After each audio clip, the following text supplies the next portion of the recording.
तो कैसे हो बच्चों, आज मैं आपको एक ऐसी कॉपी दिखाने वाला हूँ प्री बोर्ड की मैथ्स की जिस बच्चे ने 80 में 61 नंबर्स पाए हैं। अब देखिए इसने कुछ मिस्टेक किए हैं जो आपको बोर्ड एग्जाम में नहीं करना। देखिए सेक्शन ए में 20 क्वेश्चन है एमसीक्यू के, इसने 4 क्वेश्चन गलत किए हैं लेकिन 2 क्वेश्चन इसने छोड़ दिए हैं। तो आपको कभी भी एमसीक्यू के क्वेश्चन बच्चों नहीं छोड़ना है, क्योंकि अगर तुक्का भी मारोगे तो बाई चांस सही हो सकता है। अब देखिए दूसरा सबसे बड़ी गलती इस बच्चे ने क्या की है, आपको एक चीज और समझना पड़ेगा।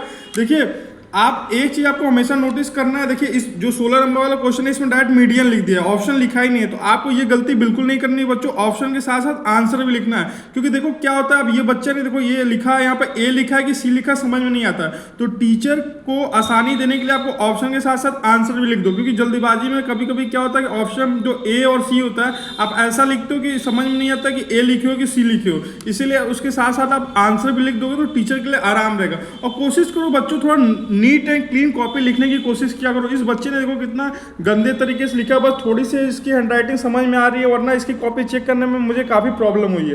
तो इसलिए कम से कम अगर हैंडराइटिंग थोड़ी खराब भी है तो आप साफ लिखने की कोशिश करो। इसने देखो 20 में 16 नंबर पाए हैं, 2 नंबर उधर गलत हुआ, एक क्वेश्चन इसका 10th वाला गलत था और एक क्वेश्चन ये गलत हुआ है। तो आप कोशिश करना कि जो एमसीक्यू के क्वेश्चन रहेंगे उसमें आप एक भी छोड़ना मत। अब देखो सेक्शन बी में पहला क्वेश्चन इस बच्चे ने सही किया है, दूसरा क्वेश्चन भी सही किया, तीसरा भी क्वेश्चन सही किया।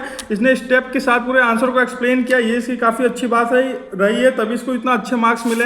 लेकिन देखो कहीं कहीं इस बच्चे ने भी गलती किया। देखो सेक्शन बी के तो पूरे क्वेश्चन इसने सही किया। अब देखो सेक्शन सी में देख लेते हैं। इस बच्चे ने देखो एक काम अच्छा किया, डायग्राम बना दिया, तो इससे टीचर को चेक करने में ईजी होता है। और प्रूफ वाले क्वेश्चन में देखो इसने स्टेप बाय स्टेप समझाया, टू प्रूफ भी लिखा, ये चीज़ सही है। अब लेकिन देखो इसने भी कहीं कहीं गलती किया। प्रूफ वाले क्वेश्चन में बच्चों आपसे रिक्वेस्ट है कि आप रीजन समझाया करो। इस बच्चे ने रीजन नहीं समझा, इसलिए इसके आधे मार्क्स कट गए 2 नंबर में से।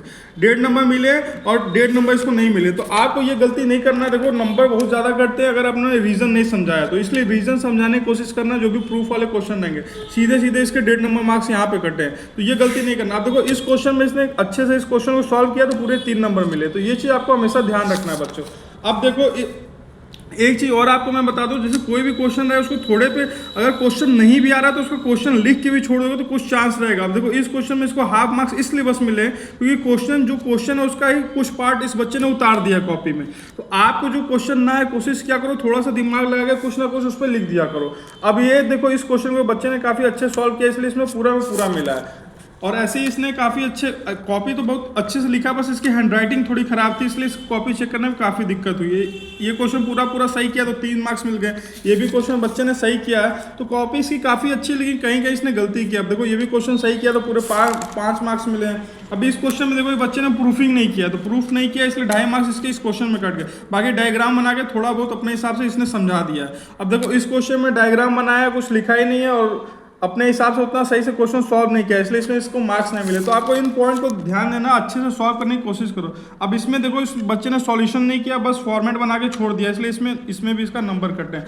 कुछ क्वेश्चन लेकिन इस बच्चे ने नहीं आते हुए भी थोड़ा सा दिमाग लगाया, इसलिए इसको 61 मार्क्स मिले। तो आपको इस चीज़ को ध्यान रखना पड़ेगा। देखो सबसे ज़्यादा इस गलती यही किया कि क्वेश्चन को प्रूफ नहीं किया और रीजन नहीं समझाया, ज़्यादा मार्क्स इसी बेसिस पर कटे हैं। तो आपको इन सब पॉइंटों पर ध्यान देना पड़ेगा। अब देखो कुछ क्वेश्चन इसने डायरेक्ट छोड़ दिया, ये भी गलती है। कभी अभी आप किसी क्वेश्चन को मत छोड़ो, कम से कम उस क्वेश्चन का जो क्वेश्चन पेपर में जो क्वेश्चन लिखा रहता है उसी को उतार दो। अगर टीचर थोड़ा सा आप पे दयालु रहेगा तो कुछ नंबर दे देगा, इसलिए खाली पेज कभी मत छोड़ना। बाकी इस बच्चे ने काफी अच्छा कॉपी लिखा है, इसलिए इसको 61 नंबर्स मिले। देखो बाकी और सब क्वेश्चन इसके सही है, बस थोड़ी सी राइटिंग सुधार लेता तो सब सही था। तो ओवरऑल इसको इस पेपर पूरा सॉल्व कर दिया और इसको 61 मार्क्स मिले बच्चों। तो मैं आपको देखिए इस कॉपी के थ्रू आपको ये समझाना चाहता था कि कभी भी एमसीक्यू क्वेश्चन मत छोड़ना, और दूसरी पार्ट प्रूफ करने वाले चीज में आप प्रूफिंग मत छोड़ना, और रीजन बता के ही क्वेश्चन सॉल्व करना। देखो इसकी 2-3 गलती मैं आपको दिखा देता हूँ। सबसे बड़ी वाली कौन सी थी, देखो यहाँ पे इस बच्चे ने रीजन नहीं समझाया, ये इसकी गलती है। दूसरा मान लो यहाँ पे इसको आधे में छोड़ दिया, तो मान लो इसको क्वेश्चन नहीं आ रहा था, इसलिए फिर भी इसको हाफ मार्क्स मिल गए। तो ये देखो स्मार्ट पॉइंट है, ये स्मार्ट बच्चे ने स्मार्ट दिमाग लगाया, ये चीज़ आपको लगाना पड़ेगा। और देखो कहीं इसमें देखो यहाँ पे भी प्रूफ नहीं किया, तो आपको प्रूफ करके चीज़ों को समझाना पड़ेगा। और कहीं आपको सॉल्यूशन नहीं छोड़ना, यहाँ पे देखो सॉल्यूशन ही छोड़ दिया। तो ये सब छोटी छोटी गलती थी जिसके कारण इसके 19 मार्क्स कटे। बाकी बच्चे ने पेपर काफ़ी अच्छा किया, बस थोड़ी राइटिंग सुधार लेता। तो ये जो कुछ पॉइंट है आपको भी नोटिस अच्छे से नोटिस करना है बच्चों। और नेक्स्ट वीडियो में आपकी इंग्लिश की कॉपी कैसे लिखना है वो मैं आपको एक्सप्लेन कर दूंगा। बाकी आप बोर्ड एग्जाम की तैयारी कर रहे हो तो इस चैनल को सब्सक्राइब कर लो। आने वाले टाइम में जो भी हाफ ईयरली के एग्जाम हुए हैं उसके एक एक पेपर को मैं आपको दिखाऊंगा कि कैसे बच्चों ने किया है ताकि उनको अच्छा नंबर मिला है। Thank you so much.